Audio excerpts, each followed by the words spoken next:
Sot ne bëjmë një doktologji të flamurit. Përse kisha ka vendosur shërbesa të tilla? Për dy arsye shumë të rëndësishme. E para, për të falendëruar në Perëndin.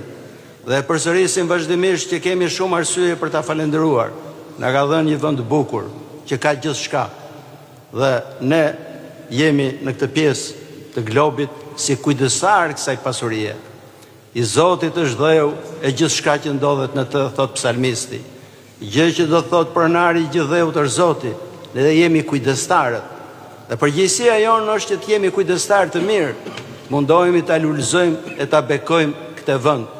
Nëse do i bëjmë një vend të mirë, ku njerëzit mund të jetojnë në paqe dhe në harmoni, padyshim që nuk do largohen shumë njerëz.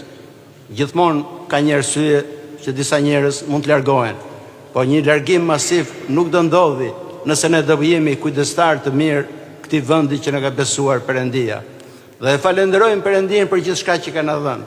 Po kemi dhe përgjegjësinë për këtë gjë. Dhe përgjegjësia është e të gjithëve. Gjithsekush në vendin ku punon mundohet që ta bekojë, ta lulëzojë këtë vend. Dhe siç them vazhdimisht, që adhetari vërtet është ai njeri që lulëzon vendin e tij.